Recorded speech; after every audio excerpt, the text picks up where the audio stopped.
Alone with You in the Ether by Olivie Blake. Read by Robb Moreira, Sura, Dion Alexander, Eliza Foss, Emma Paige West, John Pirhalla, Olivie Blake, Steve Wagner, and Tim Campbell. A hypothesis. There would be times, particularly at first, when Regan would attempt to identify the moment things had set themselves on a path to inevitable collision. Moments had become intensely important to Regan, more so than they had ever been. Considering it was Aldo who had altered the shapes and paths of her thinking, it was probably his fault that she now considered everything in terms of time. Her own hypothesis was fairly elementary. There was a single moment responsible for every sequence thereafter. Regan wasn't the science enthusiast Aldo was, and certainly not the genius he was either, but her view of causality was methodical enough. Everything was a consequence that rippled out from some fixed point of entry, and it had become a game of hers, probably stolen from him, to expose the genesis from which everything else had sprung. Had it begun the moment Aldo met her eye? Was it when he said her name, or when he told her his? Had it been the moment she'd told him, "Get up, you can't sit there," or did it have nothing to do with him at all? Could even that moment have been the product of something begun days, weeks, even lifetimes prior? With Regan, everything came down to sacredness. She liked, in the time between docent tours, to wander her favorite parts of the Art Institute, which she typically selected to match the religiosity of her moods. Which was not to say she gravitated to religious art specifically.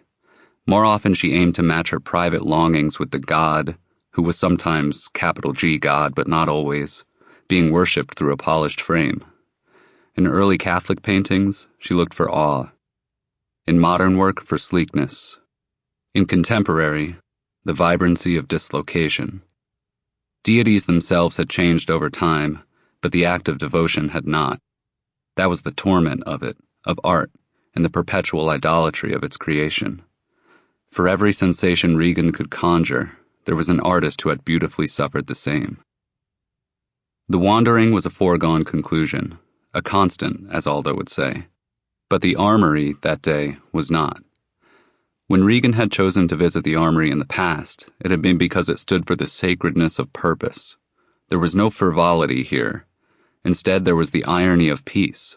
Empty shells of weaponry, garish red walls, fossils of conquest.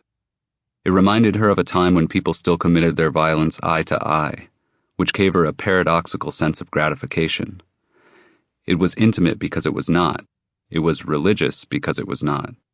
It was beautiful because, at the heart of it, it was twisted and soulless and ugly, and therefore it mirrored something masochistic in Regan herself.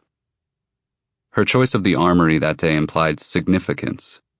It had the ripple effect of consequence, cosmically so. But then what had been the cause? Had she met Aldo there because fate had willfully intervened, or because they already possessed such similar forms of rumination? Was it contrived, God descending from machine, or was it because she had been vacant where he was vacant, and therefore both would inevitably seek to be filled? Did it matter where it started, and would it matter where it would end?